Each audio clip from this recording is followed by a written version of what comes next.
Resumido. Olá, eu sou o Bruno Natal, hoje é dia 28 de janeiro e no resumido número 299, Agricultura Inteligente, Inovação Sustentável e o Futuro do Agro Brasileiro numa conversa com Gabriela Vieira Silva. Vamos nessa, resumido!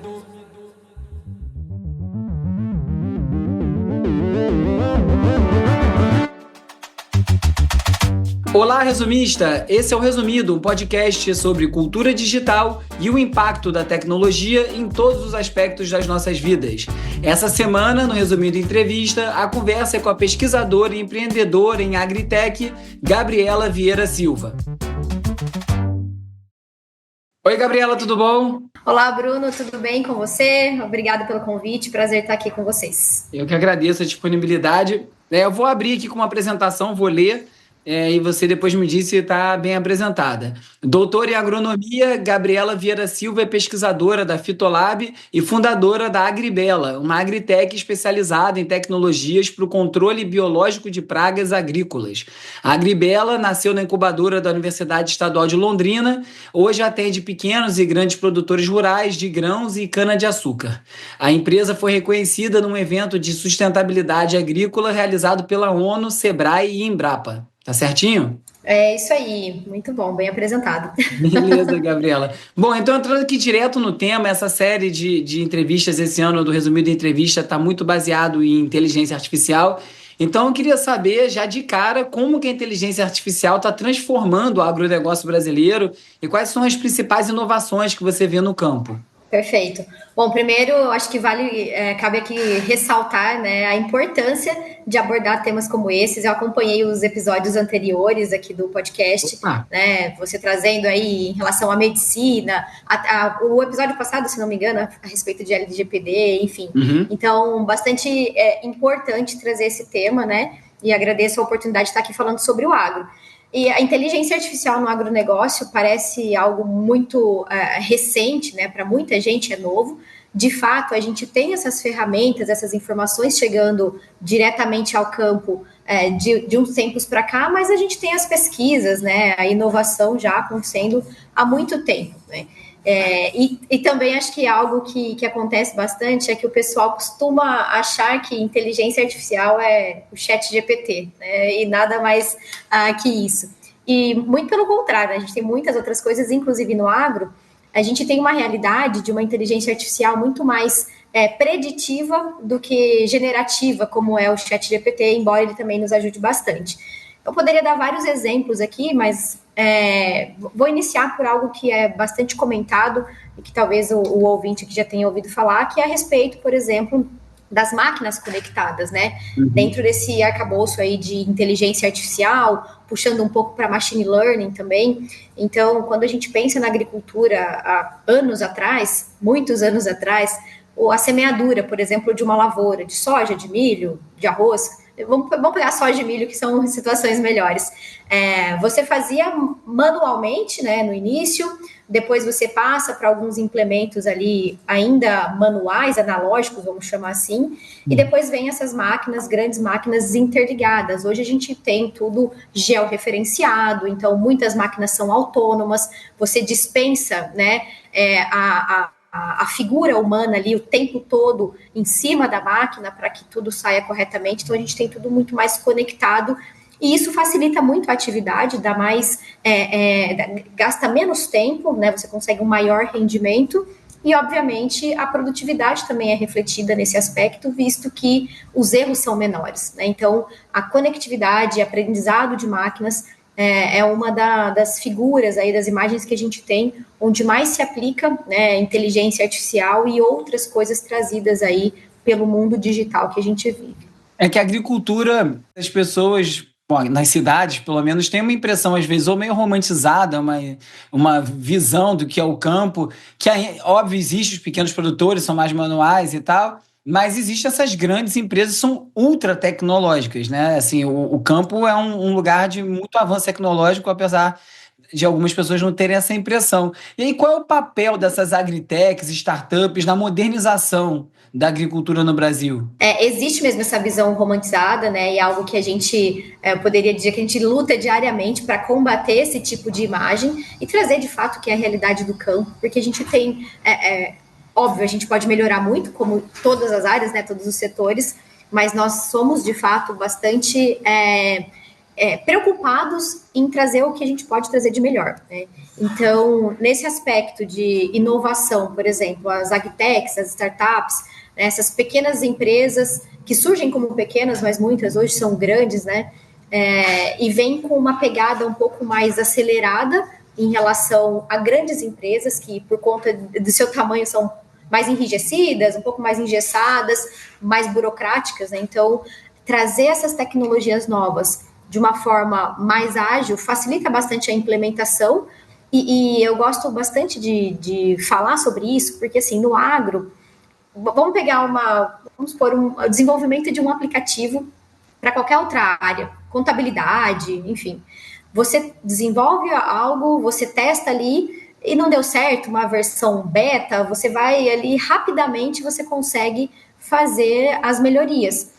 Para o agronegócio, isso não acontece. Quando a gente pensa na cultura da soja, que fica ali no campo 3, 4 meses, né? Então, você errou este ano, a próxima oportunidade de testar vai ser no próximo ano. Então, a gente já é naturalmente um pouco mais lento no sentido de conseguir testar novas ferramentas aplicadas ao campo. É uma limitação biológica mesmo, né? Você não consegue acelerar esse processo. Biológica. Mas eu imagino que você consegue acelerar parte desse processo através de simulação, é isso o caminho que vai hoje em dia? Ou não serve?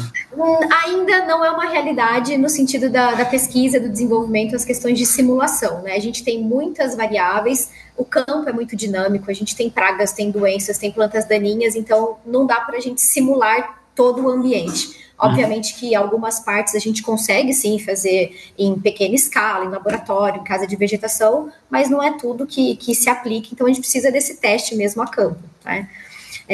Eu tenho um exemplo de um projeto que eu tive o prazer de poder conduzir, que eu acho que exemplifica bem as oportunidades que a inteligência artificial e a digitalização, né, nos traz e como é que essa implementação mais rápida ajuda, de fato, o setor.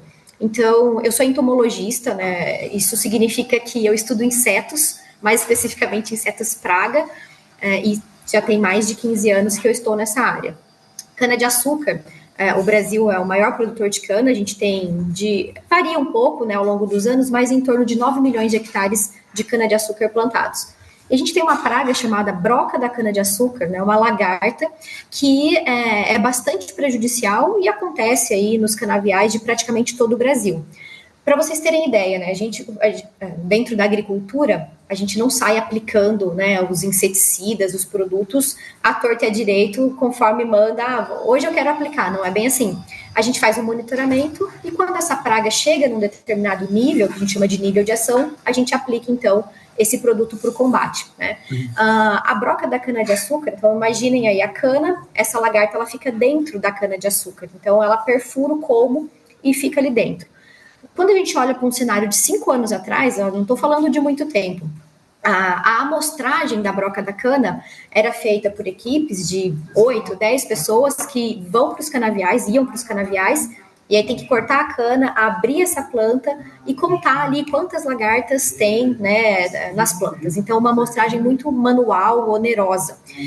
O que a gente conseguiu fazer através de visão computacional, utilizando inteligência artificial? O desenvolvimento de uma armadilha que captura a mariposa, né, que é uma fase seguinte à lagarta, e aí você vai ali nessas armadilhas, tira uma foto com o celular e através de visão computacional essa praga é identificada. Então imagine, uma equipe com 10 pessoas fazia um monitoramento de X hectares por dia, e agora com essa ferramenta a gente consegue fazer 5X num mesmo dia por conta, né, dessa otimização do processo. Então, acho que dá para ter uma noção de como essas novas tecnologias são implementadas da forma mais rápida possível, como elas trazem benefícios, né, para dentro do campo mesmo, para dentro da porteira. E esses sistemas que você está exemplificando me parecem um pouco complexos. Assim, como é que isso chega na ponta, no pequeno agricultor, no pequeno produtor? como ele não é prejudicado por não conseguir se inserir nesses sistemas? Como é que entra isso na equação dessa digitalização do campo? Fazer a tecnologia chegar, né, ao produtor é uma não dos problemas, mas dos desafios que a gente precisa enfrentar. Então, através de muita conscientização, levar através de palestras, né, a gente promove muito eventos a campo, onde a gente consegue expor essas ferramentas, essas tecnologias e fazer com que, através de testes, pequenos, né, provas de conceito, esse produtor se adeque à tecnologia, né, e entender também se é para a realidade dele ou não, porque nem tudo que está disponível é para ser utilizado por todo mundo, né? Então, através dessas entradas mesmo, diretamente ao produtor. E quão avançado a gente está no Brasil em relação à tecnologia no campo, em relação ao mundo? A gente está lá na frente, a gente está lá atrás, não tenho a menor ideia onde é que a gente se posiciona nisso. É uma ótima pergunta. A gente sempre comenta, né, internamente dentro do setor, que o brasileiro tem aquele complexo de vira-latas, né? Então, por muito tempo isso foi realidade no campo.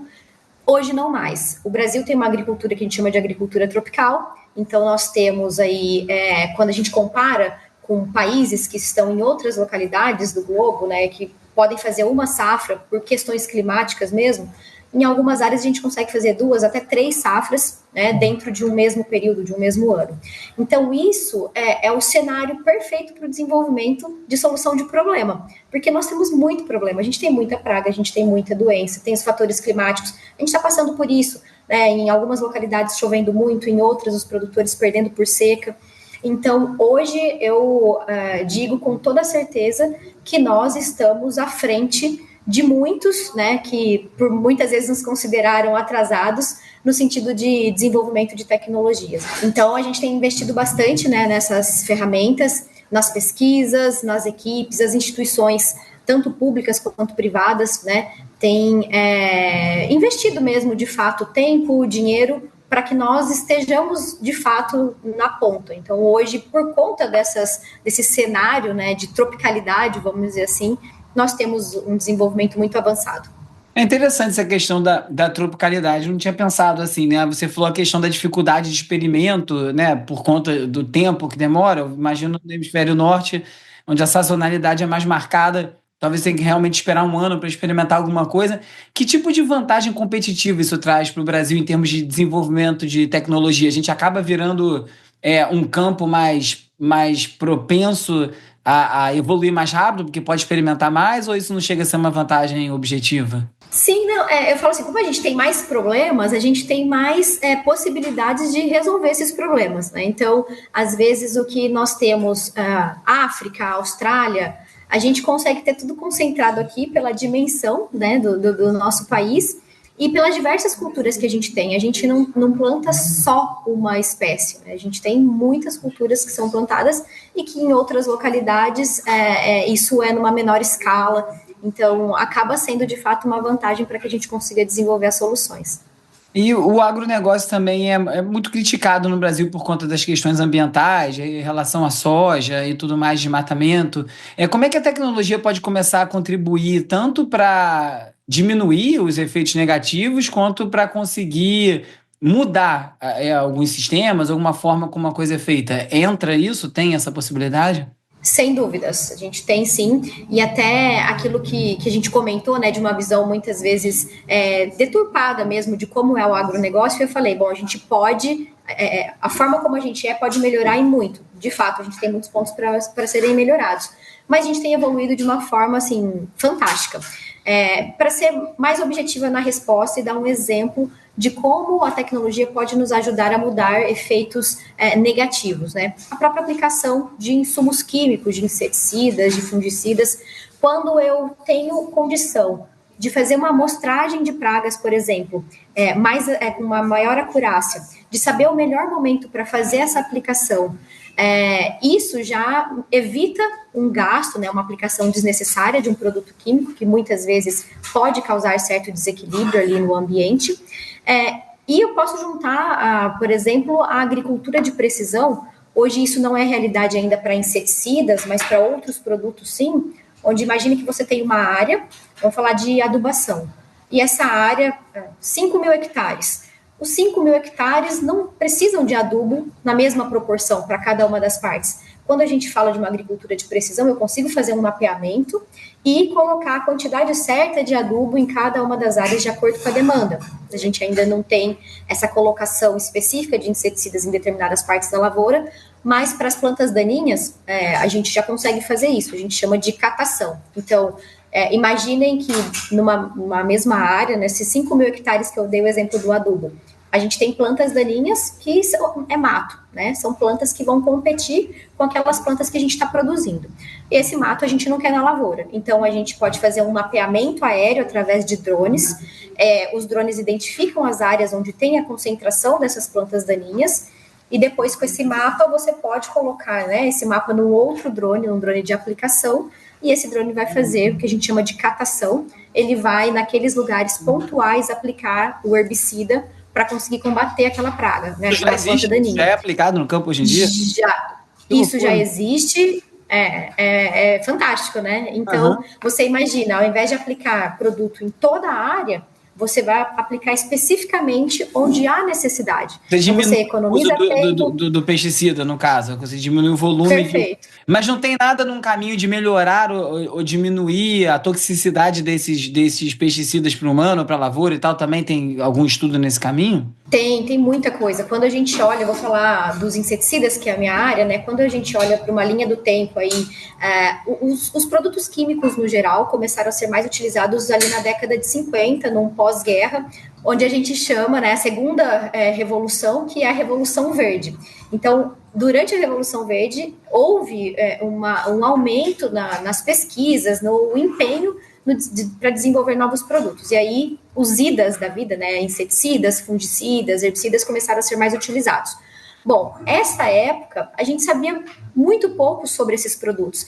Então, para que se você registrasse um produto químico, né, eu tenho todo um processo de registro, passa por várias pesquisas, mas lá na década de 50, esse processo era muito mais superficial. Então, tinham algumas variáveis ali que eram pesquisadas, e hoje, isso já é uma lista enorme de variáveis que a empresa detentora da tecnologia precisa provar que não é tóxico, né, para ter uma baixa toxicidade para inimigos naturais, que não contamina o ambiente, que não é tóxico para diferentes grupos de animais. Então, os produtos, para serem registrados, eles passam por pesquisas agronômicas, né, para serem registrados ali, e isso fica por conta do Ministério da Agricultura, Pecuária e Abastecimento, o MAPA, também pelo IBAMA, nas questões ambientais, com outros organismos, e Anvisa.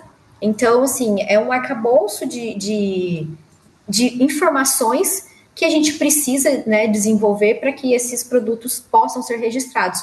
Então, ao longo do tempo, houve um incremento, uma melhoria gigantesca na forma de se desenvolver um produto para que, no final das contas, ele seja mais efetivo no combate à praga e muito menos danoso ao ambiente e ao ser humano, né, como um todo, e outros animais. Mas nesse sentido, a gente ainda está falando do uso de veneno, enfim, de produto tóxico e tal. Não existe um caminho mais inovador em que, sei lá, eu não conheço isso, eu vou viajar aqui, vibrações sonoras, alguma coisa com luz, alguma coisa que consiga afastar essas pragas sem ter um caminho alternativo a pesticidas, inseticidas e tudo mais? Ou isso não existe? Existe, já é bem utilizado.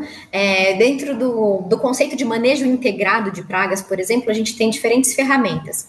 Então, eu vou falar de um grupo de ferramentas que é bastante utilizado já, é uma realidade. Antes a gente trazia como uma ferramenta alternativa e hoje não é nem mais alternativa, já é uma ferramenta que é utilizada, às vezes, muitas vezes de forma padronizada, né, um padrão já adotado pelas propriedades, que é o controle biológico. Então, o que é o controle biológico? Eu tenho um organismo vivo, muitas vezes, ou algum metabólito, por exemplo, desse organismo que vai combater a praga. Dentro do manejo de insetos, eu tenho fungos, que a gente chama de fungos entomopatogênicos. Então, são fungos que a gente aplica na lavoura e ele vai matar, vai combater aquela praga específica. Bactérias, vírus, né? O que o controle biológico tem de diferente do controle químico?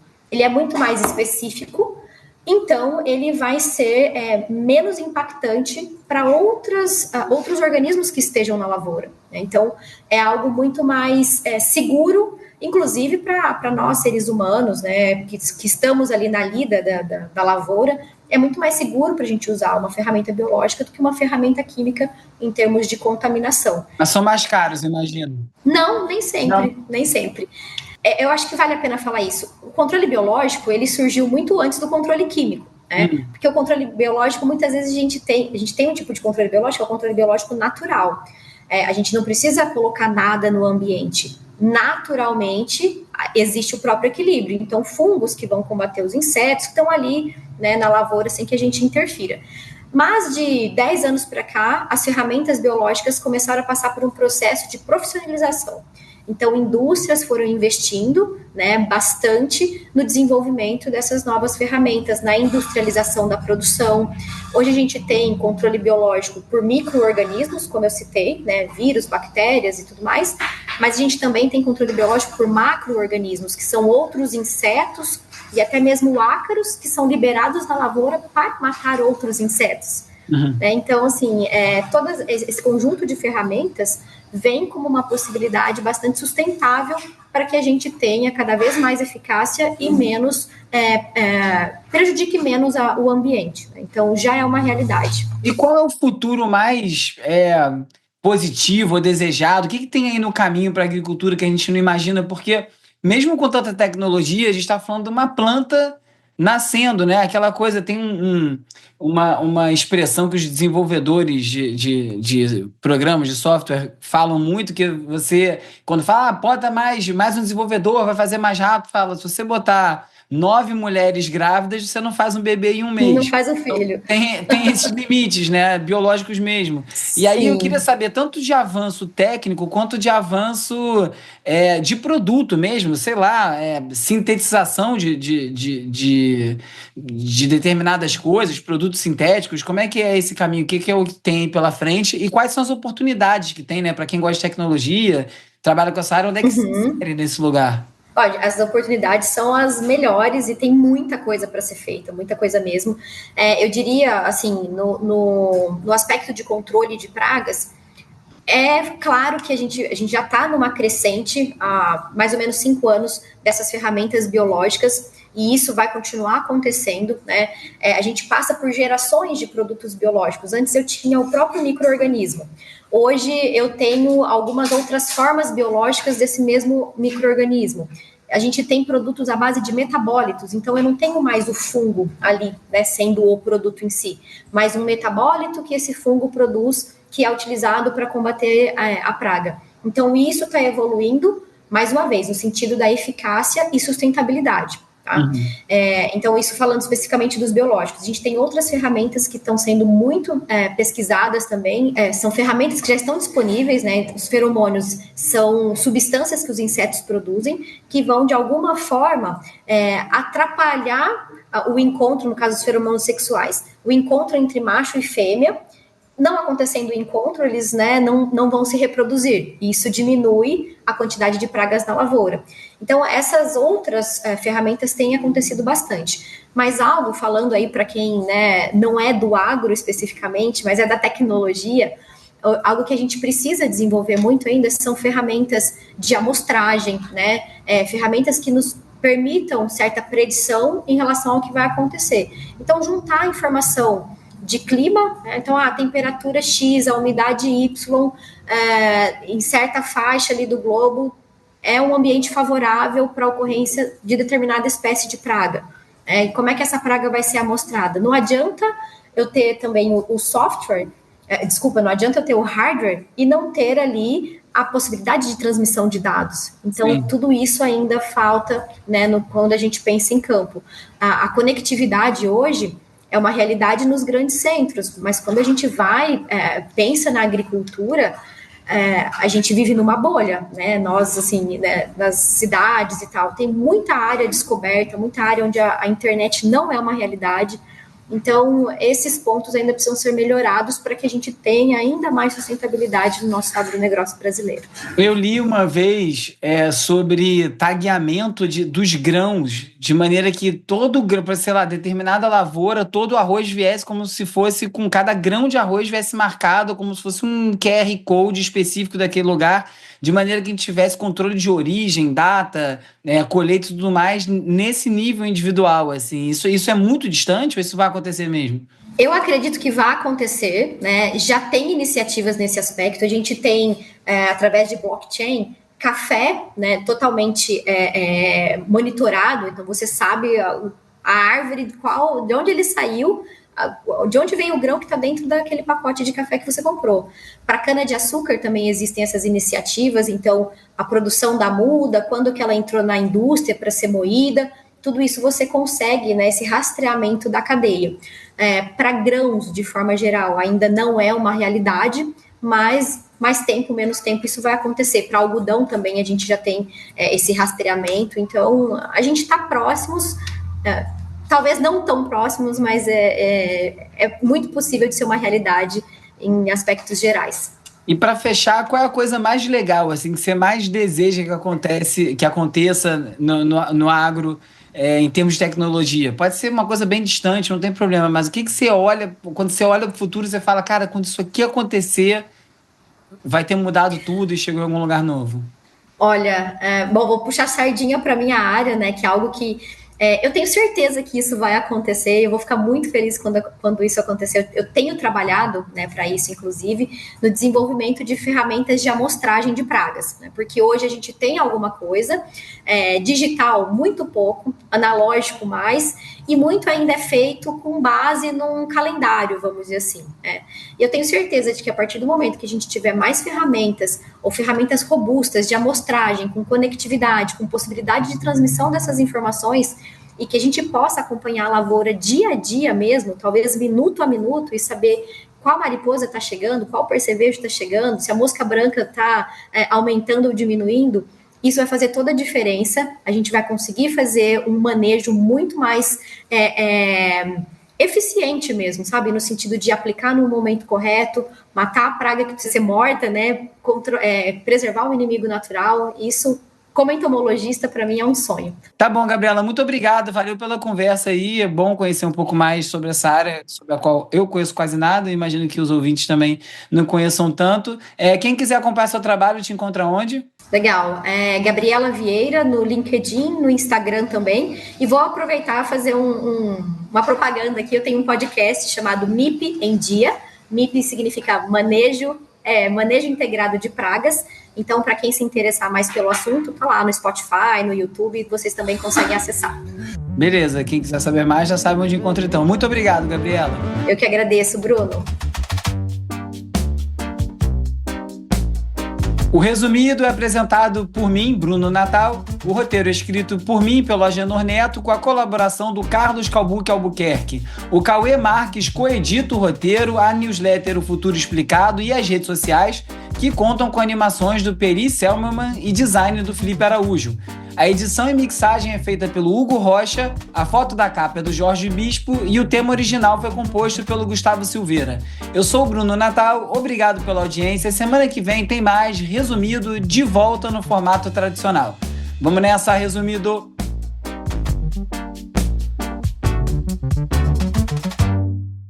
Resumido.